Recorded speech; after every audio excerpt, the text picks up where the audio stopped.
जब जीवन की राहें अंधेरी हो जाती हैं और हर कदम पर एक नया संकट खड़ा हो, तो क्या किया जाए? क्या है वह शक्ति जो हमें हर मुश्किल से उबार कर हमारे जीवन को सही दिशा में मोड़ देती है? श्रीमद् भागवत की यह कथा हमें यही सिखाती है। परीक्षित को किसने शाप दिया और इसका क्या परिणाम हुआ? राजा परीक्षित ने अपने अंतिम समय में कौन सा उपदेश दिया? आइए जाने कैसे राजा परीक्षित ने अपने आखिरी क्षणों में हमें साहस, श्रद्धा और सत्य के पथ पर चलने का संदेश दिया।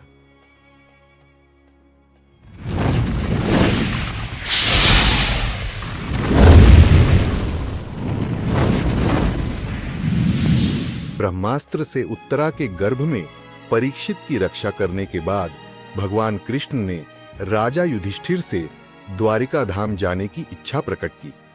तब हस्तिनापुर में युधिष्ठिर को राज सिंहासन पर बैठाकर तथा सबको यथास्थान अपने अपने धर्म, कर्म एवं कर्तव्य के प्रति जागरूक रहने का उपदेश देकर उन्होंने युधिष्ठिर से द्वारिका जाने की अनुमति मांगी। दृश्यित हृदय व अत्यंत विश्वल भाव से सभी ने श्री कृष्ण को विदाई दी।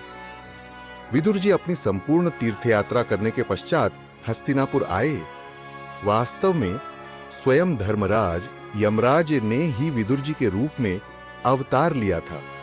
यह काल की गति को समझते थे। उन्होंने अपने बड़े भाई धृतराष्ट्र को समझाया कि भविष्य में और भी बुरा समय आने वाला है, अतः तुरंत ही यहां से वन की ओर निकल चलिए। धृतराष्ट्र को भाई के वचन प्रिय लगे। वे उसी रात विदुर जी के साथ वन को चले गए। उनके साथ गांधारी और कुंती भी गई। दूसरे दिन जब राजा युधिष्ठिर को पता चला कि धृतराष्ट्र एवं गांधारी चुपचाप वन को चले गए हैं, तो वे अत्यंत शोकाकुल हुए।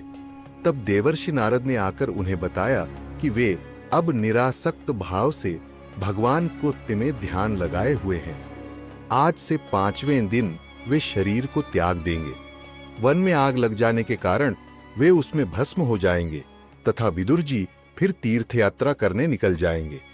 धर्मराज युधिष्ठिर ने अपने ताऊ के प्रति अपने कर्तव्य कर्म को पूरा किया। राजा युधिष्ठिर को सहसा ही श्री कृष्ण भगवान का स्मरण हो आया था। अर्जुन काफी दिनों पूर्व द्वारिकापुरी उनसे मिलने गए थे, वे भी अब तक लौटे नहीं थे। इधर युधिष्ठिर को अनेक अपशकुनों का आभास हो रहा था। उन्होंने भीमसेन के सामने अपनी चिंता व्यक्त की। उसी समय अर्जुन द्वारिकापुरी से लौट आए। उनकी झुकी हुई गर्दन, अश्रु भरे नेत्र एवं कांतिहीन शरीर देखकर धर्मराज युधिष्ठिर घबरा गए। पूछने लगे, क्या हुआ? सब कुशल तो है? अर्जुन ने उनके चरणों में गिरकर रूंधे कंठ से कहा, हमारे प्रियतम श्री कृष्ण परम धाम चले गए। शोक से व्याकुल राजा युधिष्ठिर ने भी महाप्रस्थान करने का दृढ़ संकल्प किया। उन्होंने अपने पौत्र परीक्षित को संपूर्ण राज्य देकर हस्तिनापुर में उसका राज तिलक कर दिया। मथुरापुरी में उन्होंने अनिरुद्ध के पुत्र वज्र का राज तिलक किया और स्वयं प्रजापति यज्ञ करके संन्यास ले लिया। धर्मराज ने अन्न जल का त्याग करके मौन धारण कर लिया। अपने केश खोल दिए और बिना किसी की ओर देखे उत्तर दिशा की ओर चल दिए। भीमसेन, अर्जुन, नकुल, सहदेव एवं द्रौपदी ने भी उन्हीं का अनुसरण किया। पांडव श्री कृष्ण के प्रेम में मग्न होकर उत्तराखंड की ओर चले गए। विदुर जी ने भी प्रभास क्षेत्र में होकर शरीर त्याग दिया। पांडवों को महाप्रयाण से अंत में पुण्यलीक की प्राप्ति हुई। राजा परीक्षित धर्म पूर्वक शासन करने लगे। इरावती के साथ उनका विवाह हुआ था। एक दिन वे भ्रमण के लिए बाहर निकले। तब उन्होंने राजा के वेश में कलयुग को एक गाय और बैल को मारते हुए देखा। राजा ने कलयुग को पकड़कर दंड दिया। इसके पूर्व एक आश्चर्यजनक घटना हुई। धर्म बैल का रूप धारण करके एक पैर से घूम रहा था। उसे एक स्थान पर गाय के रूप में भटकती पृथ्वी मिली। वह बहुत दुखी एवं कातर थी। धर्म ने उससे पूछा, कल्याणी, तुम बहुत दुखी दिखाई दे रही हो, क्या बात है? क्या दुष्टों द्वारा सताई जा रही हो? या मनुष्यों के राक्षसी व्यवहार एवं स्वेच्छाचार से ही त्रस्त हो? पृथ्वी ने कहा, तुम तो जानते ही हो, जिन भगवान की कृपा से तुम अपने चारों चरण तप, पवित्रता, दया एवं सत्य सहित सत्य युग में थे, त्रेता युग में तुम्हारे केवल 3 चरण रह गए, द्वापर में 2 ही चरण रह गए और अब कलयुग में केवल 1 ही चरण रह गया है, सत्य। यह अधर्मी कलयुग अपने असत्य से इस सत्य चरण को भी नष्ट कर रहा है। भगवान श्री कृष्ण ने मेरा भार हल्का कर दिया था। अब जब भगवान गोलोक धाम चले गए तो ये दुष्ट एवं पापी राजा इसे भोगेंगे और पाप करेंगे। इसी से मैं दुखी हो रही हूं। बैल रूपी धर्म एवं पृथ्वी रूपी गौ की बातचीत राजा परीक्षित सुन रहे थे। उन्होंने कलयुग को मारने के लिए तीक्ष्ण धार वाली तलवार निकाली। कलयुग ने देखा कि अब वह बच नहीं सकता। तब राजा परीक्षित के चरणों में गिरकर उनसे प्राण रक्षा की याचना करने लगा। राजा ने शरण में आए कलयुग पर दया करके कहा, शरणागत को मैं नहीं मारता, किंतु तुम अधर्म के साथी हो। अधर्म, पाप, झूठ, चोरी, दरिद्रता आदि उपद्रवों के मूल कारण तुम ही हो। अतः तुम मेरे राज्य में एक क्षण के लिए भी नहीं रह सकते। मेरे राज्य में धर्म एवं सत्य का निवास है। यहाँ भगवान की पूजा भक्ति होती है। तुम इसी क्षण यहां से चले जाओ। भय से कांपते हुए कलयुग ने राजा परीक्षित से पूछा, हे राजन, आपका राज्य तो संपूर्ण पृथ्वी पर है। आप ही मुझे ऐसा स्थान बताइए जहां मैं रह सकूं। हे कलयुग, तुम द्यूत, मद्यपान, स्त्री संग और हिंसा में, असत्य, मद, आसक्ति एवं निर्दयता निवास करते हैं। तुम भी जाकर उन्हीं में रहो। कलयुग ने कहा, राजन, ये स्थान अपर्याप्त है। तब राजा परीक्षित ने उसे 5वां स्थान सुवर्ण भी बता दिया, जिसमें रजोगुण व शत्रुता का वास है। कलयुग। उसी समय राजा के सिर पर स्वर्ण मुकुट देखकर उसी में प्रवेश कर गया। राजा परीक्षित धैर्यपूर्वक पृथ्वी का पालन करने लगे। वे महाप्रतापी राजा राजलक्ष्मी से सुशोभित होकर कलयुग को अपने वश में करके धर्म का राज्य कर रहे थे।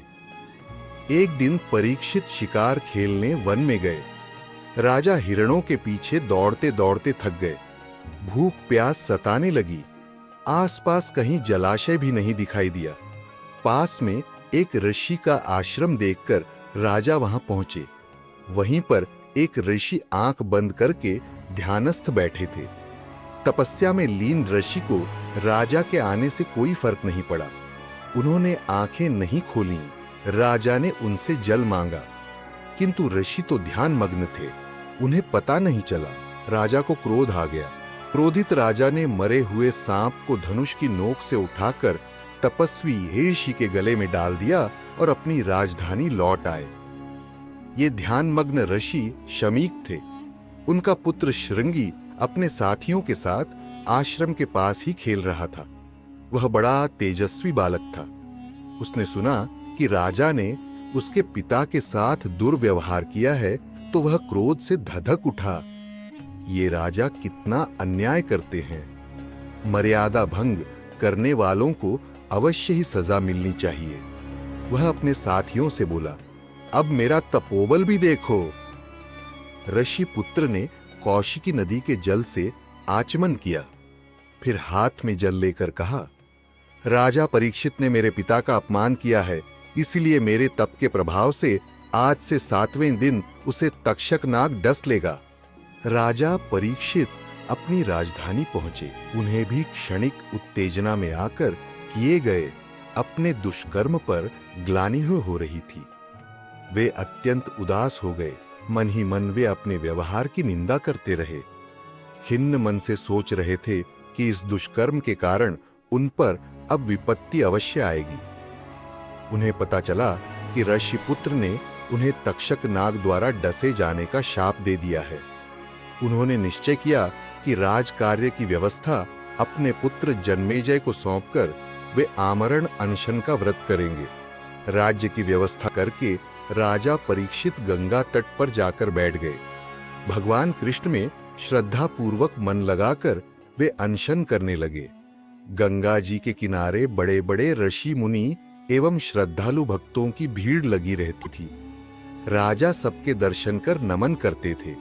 उन्होंने महान ऋषि मुनियों का दर्शन करके उन्हें आसन पर बिठाया तथा हाथ जोड़कर नम्रता पूर्वक स्वयं द्वारा ब्राह्मण का अपमान तथा ऋषि कुमार के शाप की घटना सुनाई। राजा ने महर्षियों से पूछा, जब तक मुझे नागराज तक्षक दंश नहीं करते तब तक मां गंगा के तट पर आप लोगों से भगवान के चरित्र एवं उनकी लीला का वर्णन सुनता रहूं। आप सब मुझ पापी पर कृपा करके यही आशीर्वाद दीजिए कि हर जन्म में भगवान कृष्ण के प्रति मेरी भक्ति अविचल रहे, जगत के प्राणियों के प्रति मेरी मैत्री रहे और मैं सदैव सत्कर्म करता रहूं। ऋषियों ने आपस में विचार करके राजा के देह त्याग तक वहीं रहकर भगवान का चरित्र गान करने का निर्णय लिया। राजा ने श्रद्धा पूर्वक मुनियों को बार बार नमन किया और उनसे जिज्ञासा प्रकट की कि इस थोड़े ही समय में मरने वाले पुरुषों के लिए अंतःकरण और शरीर से करने योग्य विशुद्ध कर्म कौन सा है। उसी समय वहां वेदव्यास के पुत्र शुकदेव प्रकट हुए। उनकी 16 वर्ष की अवस्था थी। अवधूत का वेश था। निर्विकार योगी शुकदेव को देखकर सभी ऋषि मुनि एवं उपस्थित श्रद्धालुजनों सहित राजा परीक्षित उठ खड़े हुए। सभी ने प्रणाम करके उनकी पूजा की। राजा ने हाथ जोड़कर पहले जो प्रश्न ऋषि मुनियों से पूछे थे वही शुकदेव से पूछे। मरणासन्न पुरुष को क्या करना चाहिए? आप योगियों के भी गुरु हैं, मुझे उपदेश दें। मैं अपने लिए तथा लोकहित में ही आपसे यह प्रश्न पूछ रहा हूं। मुझे इस विषय में गहरी जिज्ञासा हो रही है। मृत्युशैया पर पड़े हुए मनुष्य को क्या करना चाहिए? वे किसका ध्यान करें, किसका स्मरण करें तथा माया मोह का त्याग कैसे करें? भगवान मेरे मन की शंकाओं का समाधान करें। शुकदेव ने राजा के प्रश्नों की सराहना की। फिर प्राणी मात्र के हित के लिए उन्होंने कहा, मनुष्य जीवन का यही लाभ है कि ज्ञान से, भक्ति से अथवा धर्म के प्रति अपनी निष्ठा से जीवन को ऐसा बाल दिया जाए कि मृत्यु के समय भगवान की स्मृति मानस पटल पर बनी रहे। मृत्यु के समय मनुष्य को बिना घबराए मोह ममता को छोड़ देना चाहिए और केवल ईश्वर को स्मरण करना चाहिए। मनुष्य को जिस किसी साधन, ध्यान, स्मरण, योग द्वारा तथा अपनी बुद्धि से भगवान श्री कृष्ण की अनन्य प्रेममयी भक्ति प्राप्त हो जाए, वही कल्याणकारी मार्ग है। बुद्धिमान पुरुष को भक्ति योग से केवल भगवान की ही आराधना करनी चाहिए। राजा परीक्षित को अपनी मृत्यु का समय ज्ञात था। वे राज्य तथा बंधु बांधवों की ममता मोह त्याग कर श्रद्धा से भगवान कृष्ण की महिमा शुकदेव के मुख से सुनकर गोलोक धाम चले गए। शुकदेव द्वारा कही गई यह कथा ही श्रीमद् भागवत के रूप में मनुष्य मात्र के कल्याण के लिए आज भी किसी न किसी रूप में सुनी जाती है।